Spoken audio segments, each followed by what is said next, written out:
we're going to push this live. Almost no one will watch it live, so no pressure, no big deal. We're going to edit it, of course, once it's done. I mean, very minimal editing, but we're going to, make it, polish it up and make it look and sound good. And then release it. Of course, we'll send it to you. We'll publish it everywhere. And then about couple weeks to a month later, we'll start putting short form video content out on all the social channels, for the people who like to watch short form video, and energize people into the episode. So of course we'll tag you and everything, and feel free to share it if you'd like. Awesome. So I just got to do one quick thing on Instagram, and there we go. There we are. Cool. So what is the temperature down there right now? Right now we are at the tail end of winter, and so it's I would say centigrade 22, 24, which Fahrenheit would be lower 80s, upper 70s. Yeah, really mid 70s. Yeah. That's good. That's good temperature. Gorgeous weather. Weather right now. We're sort of winter up, and we're wrapping winter up. Yeah, we're dealing right now here in Chicago. It's 80. It's a little warmer than normal. But we love that sort of fall type weather. Yeah. Well, Chicago is actually one of the few places I have not been to in the United States, and it's on my bucket list. Yeah. And I have people I know that live there and from there and whatever, but I'm told that there's only a window that you are able to visit Chicago in. Short of that, it's the cold is kind of it's pretty rough. You definitely want to be here in the summer. And maybe not the heart of the summer where the humidity can be pretty nasty, but it's been said that Chicago does have one of the best summers in the US. Just kind of geographically we get lucky a bit. But you should. There's a lot. Well, we're the second city, right? It's New York and then us. Right. And so, right. Yeah. We'll take it. I just got back from New York actually a week ago, when I just absolutely need to visit New York more often than I do, but I love living here in Chicago too. Okay, here we go. All right. And eventually we'll put an intro and all this stuff to it. Of course. But we'll go ahead and get rolling right now. Everything set up correctly? Yeah, I think so.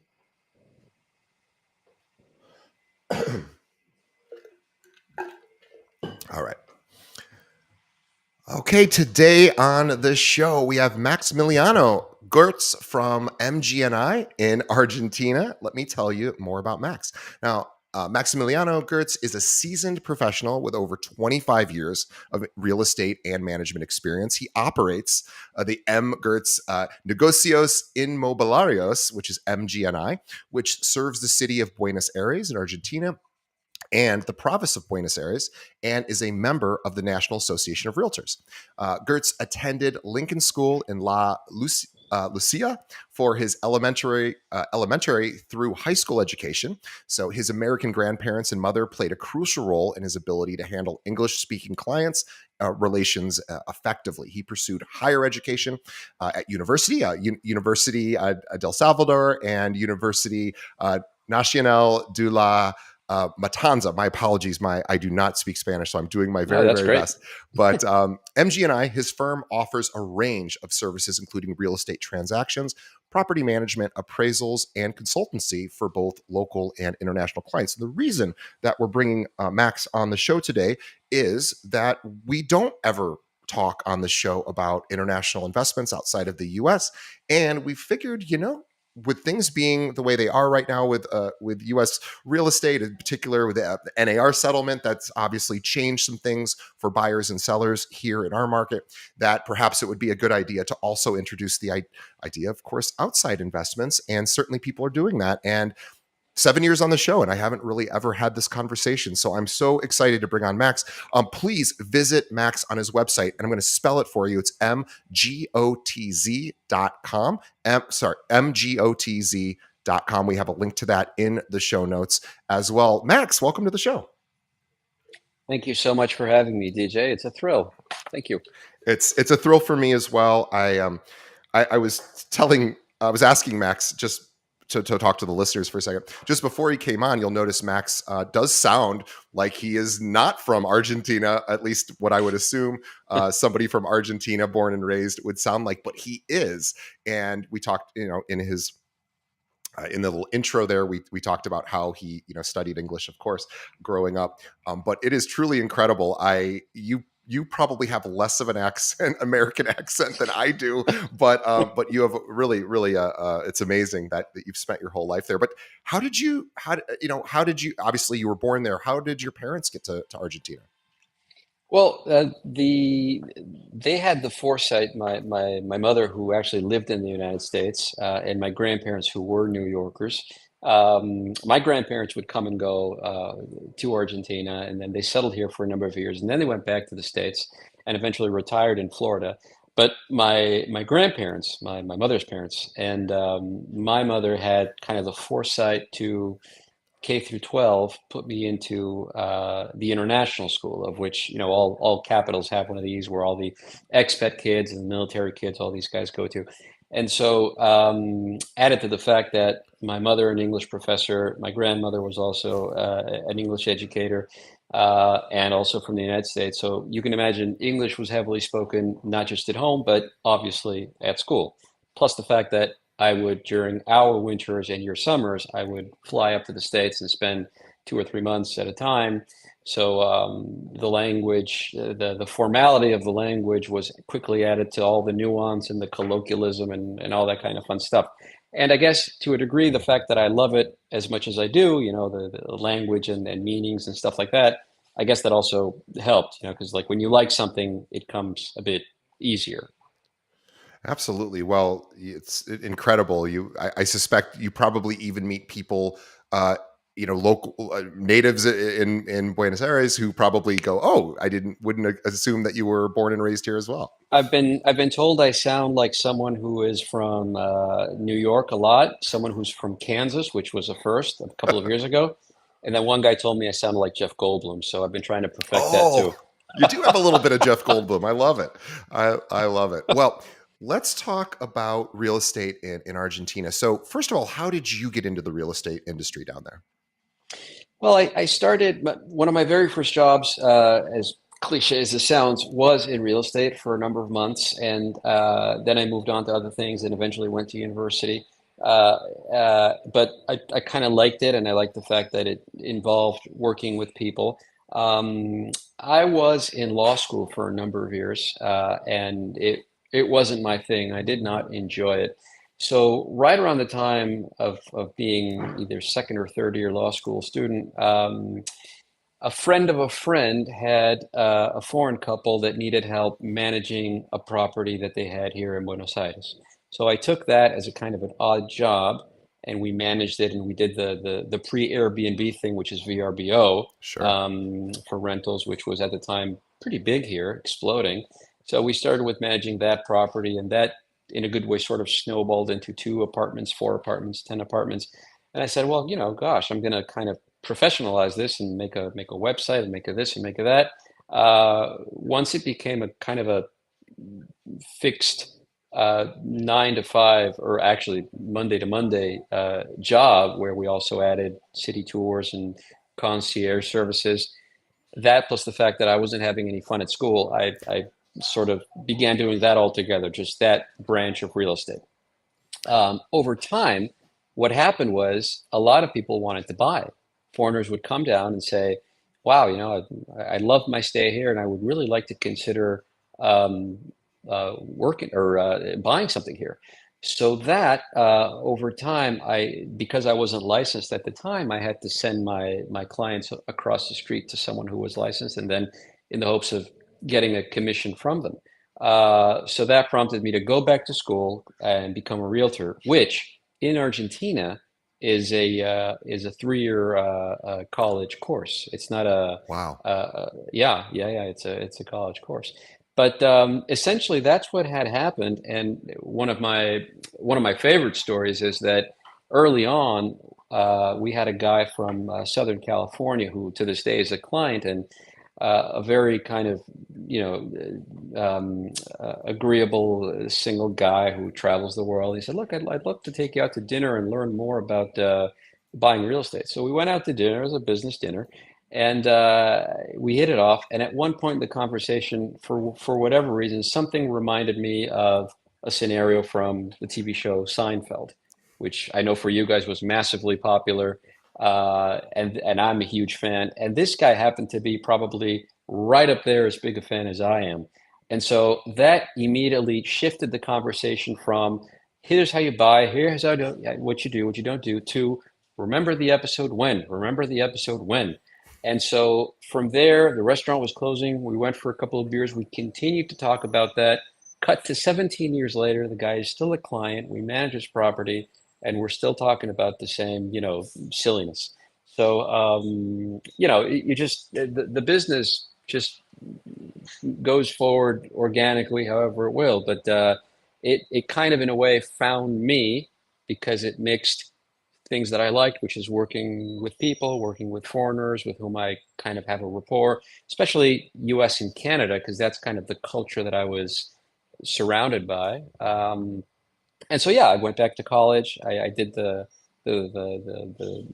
majored, as it were, or got the course credits for that, and started up and formalized it even more.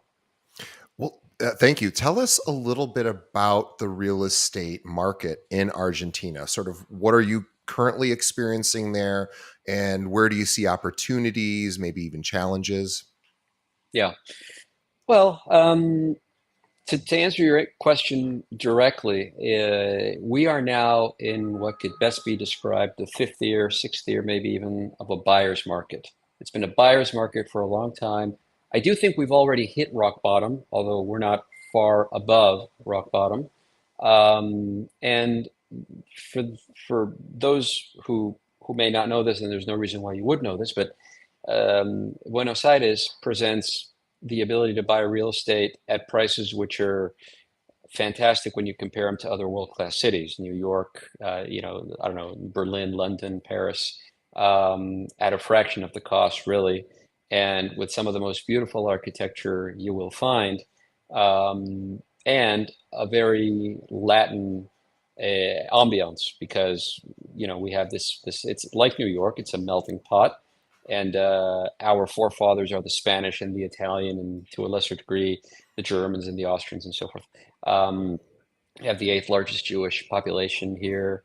And it's also worth noting that Argentina is the eighth largest geography in the world. Hmm. So it's got one of the largest um, deposits of potable water, lithium. So there's a lot of business to be had if the right government runs the country, which we could circle back to that. But you've also got everything you need in the way of tourism. You've got desert, you've got the Iguazu Falls, which are one of the UNESCO heritage sites around the world. You've got beach, you've got skiing, you've got the glaciers down south.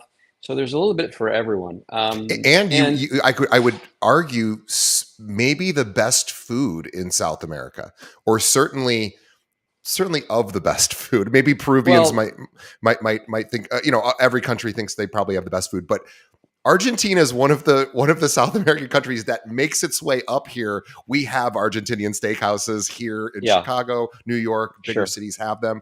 I don't see a lot from other other South American Well, countries. the beef, to be sure. I don't know about the food as a general. I love our local food. I Sure, also love, I love food in the U.S. I love food in sure, Europe. sure, sure. It's all got its things, but the beef here is Oh, is I would like to be objective in saying I think it is second to none. yeah. But yes, we have very good beef. We have very good produce. Um, and the real estate market is undergoing still what you would call a buyer's market. And we have seen more. In fact, our niche has become over the years the foreign investor, and assisting them in the process of either buying real estate or selling real estate if they already own it from before, or everything in the middle, management or consultancy or whatever. Now, I'm going to tell you one thing, which is possibly the biggest cultural shock that you will come to find about real estate in Argentina, and it is that transactions are done 90% of the time, if not more, cash on the barrelhead. And what I mean by that is you come with the money, you lay it on the table, the money is counted, and the deed is signed. Okay, here's your money, here's your keys. Thanks for everything, and the notary uh, witnesses it, and that's that. We do not have 20-year mortgages. Financing is very hard to come by for locals, never mind foreigners. So in order to buy real estate, most of the time you need to have the cash, much like, a Clint Eastwood movie where the guy comes in with the dollar satchels and plops them on the table.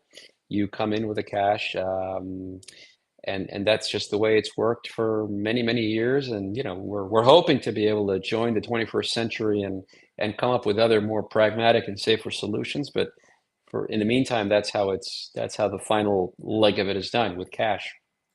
And how has the rental market been? You mentioned VRBO being the leader in that sort of space, in the short term rental space, or the online short term rental space, certainly for people visiting. And now, of course, Airbnb probably taking the lead on that, or maybe they're battling it out. Depends on, I guess, which country. But Mm, how is the? I know. I guess we're talking about tourism. So I know tourism was huge pre-COVID. Obviously, COVID changed everything for every country, yeah. not necessarily Argentina. But there was a huge drop off in tourism. Once COVID hit, obviously. Now things are back to relative normalcy. Have you seen an increase, an uptick in Americans coming down there, people from other countries, obviously visiting? How is the tourism been? Well, yeah, well, here's what's interesting. During COVID, our office saw a huge influx of work. And it's incredible because obviously many real estate firms had to shut down, had to stop working really because they depend on sales and rentals, and a lot of stuff had shut down. And you were kind of adding insult to injury there because the Argentine economy was already not in a good place. It was in bad shape. So this was like an elderly patient who gets a virus in the hospital versus a young healthy patient. So we were already kind of not doing great. Now this is very interesting. What happened was COVID hit, the pandemic hit, everything was shut down, and a whole lot of people that were scheduled to leave were suddenly stuck in Argentina. So they needed housing right away. Many of those people were kind of flirting with the idea of buying something. They were forced to pull the trigger, but many more needed long-term housing. So all of a sudden, a barrage of people would contact us about, I need a place, I can't leave, and many other people who were getting during the first few months where people would get, I don't know about the rest of the world, but here you would get special permits to fly into Argentina if you were a foreigner because my wife is Argentine or I'm about to be married or my child is about to be born. We had a lot of that. So we had to help people find a home solution. So there was that. Um, and yeah, we saw quite a few people who, I mean, again, work kind of really blew up, which was strange. Tourism, tourist or tour agencies had to pretty much shut down. They had no money coming in, but some real estate firms, or at least ours, we saw quite a bit of work. Now, yeah, you're right. Tourism prior to that was doing really well, and once COVID sort of ended, it blew up again. I think we've been getting records of amount of people coming into Argentina. The dollar still gets you a very long way, even though Argentina has an endemic inflation problem, 243% interannual last time, it came out this month. For foreigners, to say for you coming down in US dollars, it's still kind of a deal. There are things you will find to be more expensive, and there are things you'll find to be dirt cheap. But all of that, I think, to a degree, takes a back seat to the fact that people just feel like they fall in love with not just Buenos Aires, but generally speaking, what they go out and do in Argentina. And yes, the Airbnb tool, which we use, became increasingly popular among people here. So much so that this was sometime after VRBO, although it happened with VRBO as well. But hotels started to heavily lobby Congress for added taxes or for, like a kind of Sure. a list where people would jot down their names and say, okay, look, I'm renting through Airbnb and so forth. This being Argentina, this being a Latin mindset, not a whole many people wrote themselves down at that, Gestapo list that the government wanted us to sign, or well, not us, but the owners. But hotels were having a bad time at it because they could no longer charge whatever they wanted. All of a Right. sudden, they had this kind of a new The player market's in town. dictating a different price. Yeah. Yeah, yeah. But Airbnb operates legally, and we haven't had that situation that you guys have had in New York and a few other cities where it's kind of all but banned. Yeah. So we do see it there. We do see it here, and it's very, very much used. And again, our office uses it as a tool. I would say it represents about of our vacation or short-term rental leg of business, a good 20 or 25% of what comes in. So, needless to say, it's pretty important. So if I'm a realtor here in the US and I have investor clients who are cash heavy who are looking for either, so I guess there's two types, well there's more than two types of investors, but the two types that are coming to mind at the moment is the second vacation home, or a vacation home maybe down in Argentina where I visited, I love it, I want to return, and rent it out, maybe hire you to manage it along the way. When I'm not there, let's keep it full. Or maybe people who of course just want to keep it empty, for the higher net worth individuals maybe who just need a second place. And then of course the more sort of the investor who is really just looking for a cash return on their investment. So, what would you say to them as far as why they should consider? And again, those three different buckets there, but I know I'm asking Yeah, kind of a complicated question, but let's tackle one at a time. So, for the person who visits Argentina, falls in love, like my sister did last year when she visited, and I sadly was unable to accompany her and my brother-in-law, and my 7-year-old nephew has been to Argentina, and I have not, and I'm angry about this, but I'm not really angry, but I find it so funny that a 7-year-old made it there before I did. But they fell in love with it. They came back. They're like, you have to go. So now they're giving me grief that I have to go. But um, what would you say to somebody who why should they consider a long term investment there? yeah. Well, first of all, I completely agree. I think you hit the nail on the head. The two, I would say, main investment groups are those two. And by the way, they're not necessarily mutually exclusive. Um, but the guy that falls in love, to be sure, or wants a second home, to be sure. But the second group, which I find to be the most interesting group, is the guy that is playing the capital gains game. He's going to buy something at a down market, which of its own, you can get something which would otherwise cost you in New York City $600,000, maybe here for $120,000. And I mean a one bedroom in a good area with a view, so forth and so on. And I'm just comparing New York because it's the only market that I kind of tangentially know about in any event. But I would say, yeah, you would, just what our grandparents taught us. You buy low and you sell high. You keep it over time. Do not expect to make a short-term ROI. Do not sell to a client that you are going to buy, put it nice and prim and proper, put it on the market, and start getting $3,000 a month clean from your rental. For many reasons, not the least of which is there is a large supply of real estate being offered for short-term rentals. Um, and also because of the fact that while it is, yes, an expensive city, and given the fact that there's so much supply, you can't ask whatever you want. You might have the most beautiful three-bedroom penthouse unit overlooking the river and so forth, but if you put it at a price which people do not want to pay, they're not going to pay. And our client base, which as I said is predominantly the North American client base, you guys are pretty savvy. You guys shop around. You guys have a culture of knowing the value of your currency.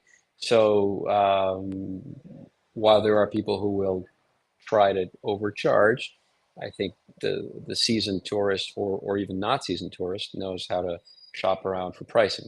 So again, I think we were talking about it earlier, but if you were to take a pie chart of why would someone buy in Argentina, would someone from Chicago buy in Argentina, you might say, yes, okay, the investment game of buying low, selling high, the fact that I have a second home, I can make some money off of it, I can Airbnb it out, and then during the winter months, I'll escape Chicago and I'll come down for a month or whatever.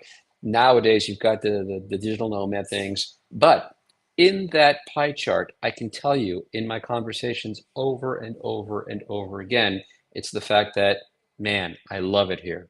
Man, the lax nature of things, the fact that it's not as, buttoned up as in the US or Canada or pockets of Europe, the fact that it's also loosey-goosey, it's a common denominator in my conversations with people. And that would make a good 20 or 25% of that pie chart. I tell you, it's just one of those things. Or they say, look, I didn't know what to expect, and I love it. I just love it here. Now, I remember visiting Nicaragua probably 10 years ago on a vacation, and ended up, so Central America, ended up, I can't remember the city's escaping me at the moment, but I think it's San Juan. Anyway, it doesn't matter. Anyway, we ended up at this surfing area Hmm. in Nicaragua, very famous apparently, and we were staying at this Eco Lodge, this really kind of cool place that with other Americans who were staying there, and one of them was actually, they were Australians, and they were going to invest and build a condo or build some sort of home on the beach, and it was really exciting and cool to hear their story. And then I thought, well, Nicaragua, and again, not comparing Nicaragua and Argentina, but just sort of a foreign investment idea. I was like, wasn't Nicaragua somewhat unstable at some point? Government unstable. I know they had their share of issues years and years ago, but I said, did that factor into your decision as far as the stability of the economy, the stability of the political system there, and who's running things, of course? And they said, yeah, but they were confident that they felt the government was competent and wasn't going to Yeah, be overthrown. Does that come up in conversations with investors about this sort of what's going on in Argentina? And I'm not suggesting there's anything to yeah. be concerned about, but we just don't know. Yeah. No, no. Well, first of all, you don't have to but pick up a newspaper and read what's going on in Argentina. But Argentina has had and continues to have its share of economic crises. As I said, inflation is probably topmost on the list. Recession, corrupt governments, things of that nature. Now, the wonderful thing though is, and I like to tell my foreign clients this, let's say, DJ, you fly down, you buy something, you get the best of both worlds. And why do I say that? Because you're able to enjoy all the great things that the country has to offer without having to put up with the BS that it also has to offer. One guy once asked me, hey, do you guys have any, do you have hurricanes or earthquakes? Do you have any natural? No, no, no, we don't have any of that, thankfully. We just have government. So, we are only as good as the people who govern us are. And I think thankfully these last elections have kind of, there's been some winds of change in that regard. And I think we're moving towards a different and much better place. But people do ask us that. And the great thing is, I can speak to other countries where in Latin America or in the Americas where something like that would affect a foreign investor.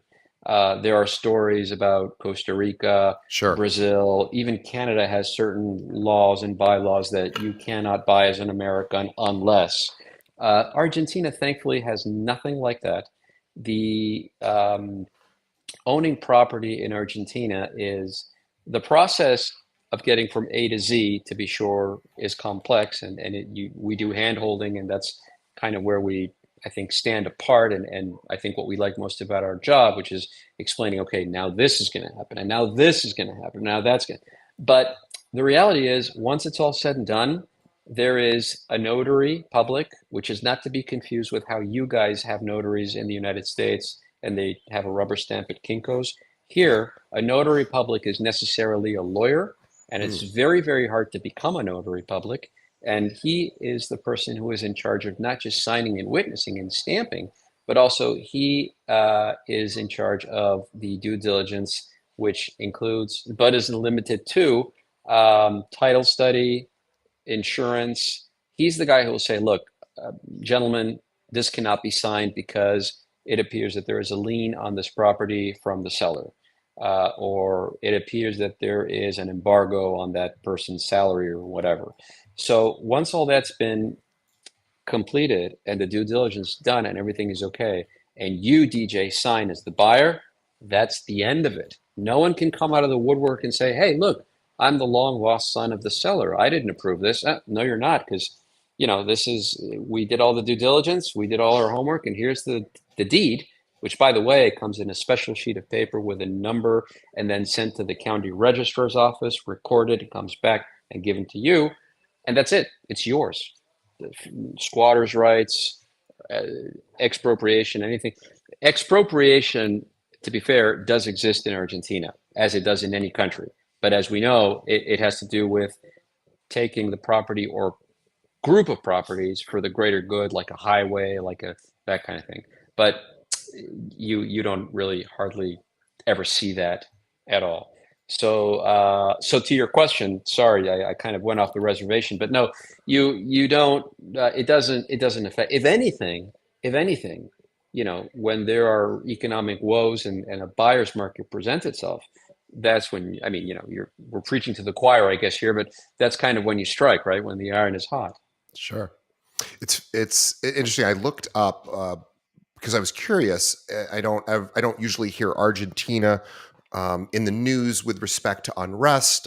They don't usually participate in a lot of outside war or even internal war. And so I was on Wikipedia. And I go, wonder when the last time Argentina's had a real serious sort of arms conflict. And 1994, which was during basically the well, actually, no, I take it back. Yeah, 1994 was kind of the last time that I found it. I'm not even sure it was called Operation Talos, but anyway, that's the last time on Wikipedia that there was any sort of acknowledgement of any sort of movement within the country or with their participation outside or people invading or coming in. So it seems to be a very stable and safe country. I mean, certainly the Hey, United States has had plenty of conflicts since 1994. yeah, I mean, it's an interesting perspective. Safe, I would agree wholeheartedly. Stable, it depends on your definition. It is a democratically stable country for sure, and because of the fact that we had military dictatorships for a number of years, the last of which was extremely bloody, and most people know about the fact that people disappeared and so forth. They made a point of protecting democracy in a very, very big way. So, democracy returned to Argentina in 1983. And yeah, I would say that from a democratic standpoint, Argentina is like the U.S. It's a federal it's a federal democracy, and so a federal republic. And so, yeah, we've made a point of making it. I think, well, the country has made a point of having it be safe. Now, stable. It depends on how you define stable. Economically, ish. Fiscally, ish. But I think we are certainly trying to better ourselves in that regard. Um, but there again, the investing of real estate does not see itself affected by whatever fiscal Right. instability there might be. You're going to buy real estate and it's going to be there and you can do with it whatever you want. Now, if you, DJ, as a Chicago native, want to come to Argentina and start an import export business, or you want to open a restaurant, or you want to open any other type of business, that's going to require a lot more due diligence because those kinds of things will see themselves affected more noticeably on the day to day. You're going to have employees. You're going to have taxes to be paid. See what I mean? But with real estate, it's something that you buy, and it's a degree to which it's a one-off. So much so that you can say, "I got this at a killing. I'm going to just leave it there, have someone pay for the taxes, water the plants. I'm going to wait 10 years, and then I'll sell it when the market turns." People have done that. Yeah, and also too, we should just mention, and this is something that just my ignorance of geography up until probably a few years ago, certainly in South America, my knowledge of where the countries are all positioned is not is embarrassingly poor. But Argentina is also how we oftentimes get to Antarctica, right? If for Antarctica tours, I know there are ways to get there from Argentina. So this also I mean, Argentina just was really a very sort of versatile country. There's a lot that you could do there as a tourist. There's a lot of Absolutely. places you can go. I have friends that have gone and done marathons down in Antarctica Oh or yeah. some sort of I don't know if it was an Ironman triathlon or whatever they were doing. Yeah, Yeah, we've had those here. Yeah, yeah. Yeah. yeah, and No, they all it's typically go right into Argentina on the way. yeah, no, you're right. Argentina is the tours to Antarctica start here. You fly down to one of the southernmost provinces. I think from there you fly over to Islas Malvinas, which is otherwise known as Falkland Islands to many, and then you go to Antarctica. And the people that I know that have done that, they swoon over it. They say it's fantastic. And I have heard more than once that they are eventually going to try to do away with that because of what it's doing to the environment over a course of decades. Ah, I don't know. got it. I don't know if that's true or not. But yeah, to your point, Argentina has and a lot of people, especially my European clients, don't uh, don't quite capture the massive nature of the country, and they say, I'm going for 5 days. I'd like to see the falls and the beach and the Sure. glacier. And these are people who, walk 5 blocks are in a different country, Not so much here. You got to take a flight to say the Iguazu Falls, which is 2 hours. You got to fly down to where the glaciers are, which is like 3 hours. But to be sure, we do have it all. We've got mountain, we've got skiing, we've got beach, we've got the Iguazu Falls. The city of BA alone has some of the most beautiful architecture you'll see. We've got, I think, one of the it was in a list somewhere, one of the either biggest or most beautiful bookstores, which used to be a theater house. Um, we have a lot of those, biggest or best of or whatever. The river that separates Argentina with Uruguay is the widest river in the world. Although technically it's not really a river; it's an estuary. But I digress. But it's there's you're right. There's lots to do. Just the city of BA alone, there's plenty to do. And with tourism having returned, and I don't anticipate any sign of that slowing other than being some sort of calamity like we had with COVID. This is a place where people will return to time and time again. So from an investment perspective, unless something changes and the government for whatever reason becomes Yeah, unfriendly to tourism, which I'm sure will not be the yeah, case because it's such a big driver for the economy, is going to be a pretty stable investment. It sounds like, at least yeah. in the idea of getting tourists there and enjoying what Argentina has to offer. Yeah. Well, this new government, which is by all accounts what you might characterize as a libertarian government, very very much to the right. In fact, this president, who has also been on everybody's lips of late, is the first Argentine president to be an economist, which is, if you Mm. think about it, it's a huge deal, Yeah. especially in a country that has suffered inflation for decades. In fact, we are of the few countries around the world that has not stomped out inflation. It's everyone else is kind of yeah, you guys are now having this kind of hiccup of it again and so forth. But really, inflation has been all but um, made disappear by most countries. And so this is the first time we've had an economist as president.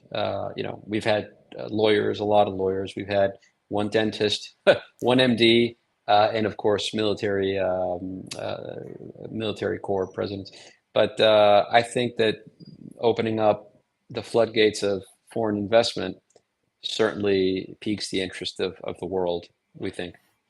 Wow. Well, it's really a great opportunity. So if I'm a realtor here and either I'm interested in exploring bringing this to my clients who maybe are high net worth clients who want maybe a second home where they either let it sit or rent it while they're not there, or maybe an investor, maybe even an institutional investor who is looking for good cash flow.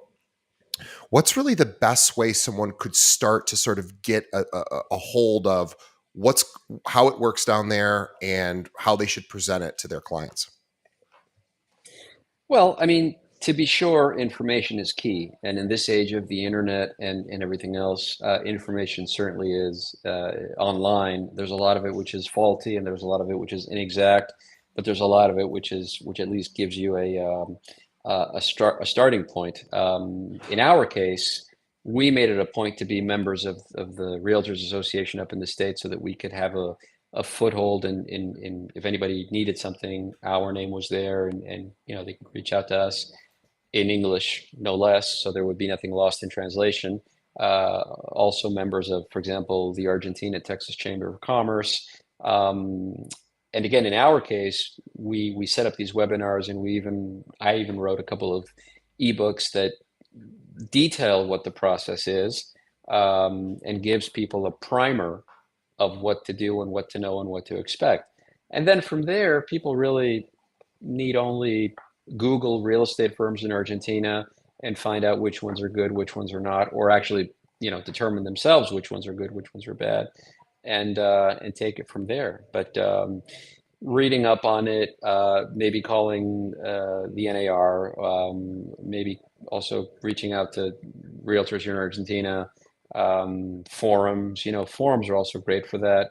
Online forums, expat forums. Now that I'm thinking about it, I have a friend because National Association of Realtors is headquartered here in Chicago. One of my good friends, who is a Chicagoan, is really native to the Philippines, and she is the ambassador, or I'm not sure exactly what the title is, but we'll call her ambassador for NAR to the Philippines. And so she represents NAR, visits the Philippines, and sort of is always passing information back and forth. I suspect there is one as well with NAR for Oh yeah, Argentina.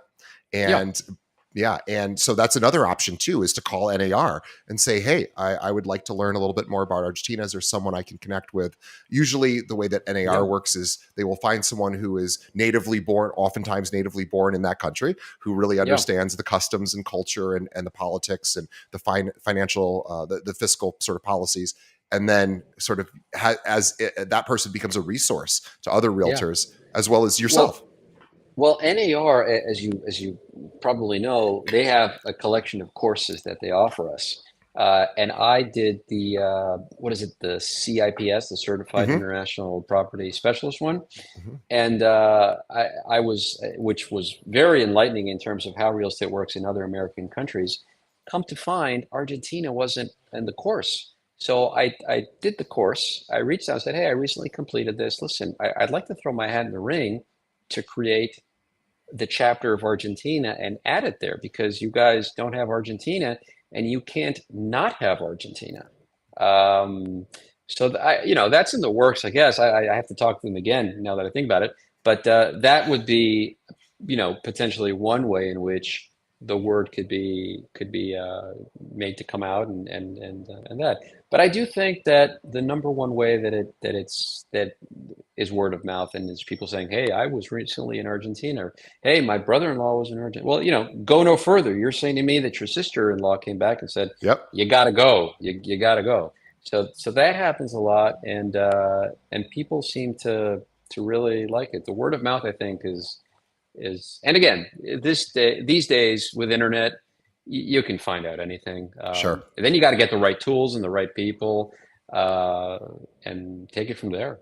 Well, if anyone would be interested in maybe reviewing some of your ebooks around sort of priming oneself to sort of get started understanding what the real estate sort of process is down in Argentina, the investment process, what's the best way that they should reach out to you? Well, I think the best way to reach out to us is just through our website. We're on social media and things of that nature. And if they just want to reach out via email or WhatsApp, or we also have a US number, we have like a prefab text file that we send them. And they don't even have to subscribe or click here to subscribe and get spam mail. All they need to do is reach out and say, "Hey, I read about you or heard about you. I'd like to learn more." And we reply to them with a series of links, the two or three ebooks that we wrote, um, the webinar that was hosted by the Argentina Texas Chamber of Commerce. And then just for yucks, we were in an episode of House Hunters International, so we send that link along too.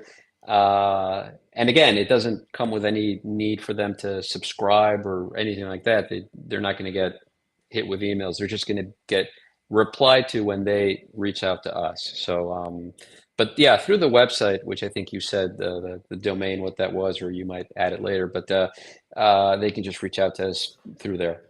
And that domain is MGOTZ, technically mgotz.com, but we're going to say it the way it's spelled. MGOTZ, MGOTZ.com is where you can learn about all things Max, as well as his firm and what he offers with respect to not only management of real estate assets, but of course helping people find and procure, and also run or get deals closed, of course, in foreign land. So, Max, thank you so much. So, anyone out there who works with investors, who has investors that are looking for maybe outside investments to the US, or want a second home, this is a great opportunity. And I know for sure Argentina is on my list now. Well, it's been on my list to go visit. I still have to do Peru as well. My brother-in-law is Peruvian, and I have yet to make it down there. But I will. Do them both. I'll do them both in one trip, and that would be an amazing trip. But anyway, if anyone out there is interested in learning more, mgotz.com is where you go. Reach out to Max. Let him know you heard him on the show. And on behalf of our audience, Max, thank you so much. This was really educational for me and for the audience, really understanding that, hey, real estate is, yes, hyper local for the markets we serve, but of course there's other markets outside of not just our local market, but of course even our country that we want to consider as real estate agents. We have a fiduciary responsibility as realtors to our clients, and one of those is becoming educated on good fiduciary opportunities for clients. So this is one to consider. Certainly Argentina is the reputation of tourism. Tourists love it. I have yet to meet somebody who didn't enjoy visiting Argentina. It's kind of like there's some countries that are like that. Italy's like that. People, you never hear anybody say, I went to Italy and it just wasn't for I didn't me. like it. Yeah, didn't that's like true. it. Yeah. That's true. Yeah. Not and my Argentina, cup of tea. Yeah, Argentina has that same exact sort of reputation, and there's a reason for that. And the culture, the scenery, the architecture, the people, as well as the food. And so, please consider doing that and reaching out and learning about it. And let Max know. Again, mgotz.com is the website to learn about all things Argentina. And Max, on behalf of our audience, thank you for coming on our show. Love having somebody from the Southern Hemisphere on our show. It's not very often we get to do that. And although you sound just like me, so it sounds like seems like we're in the same room, but we are very far away. But I am excited to plan my trip down there with my girlfriend, and hopefully make it there. Maybe even next year. We'll give it a shot. I'll talk to her tonight about it. But on behalf of our audience, thank you, Max. On behalf of Max, thank you to our audience for sticking around till the end. We appreciate you. Please tell another realtor about this show. That's the best way you can continue to help us grow. We've, done almost 600 episodes now. We're one of the most listened to shows. Actually, we believe we're the most listened to show for realtors in the country. Oh, wow. Help us continue to grow. Thank you for that. We appreciate you. Check out our sponsors, what they offer, and support our guests. Reach out to Max. Learn more about Argentina. Max, thank you so much, and we will see everybody. We'll see everybody on the next episode.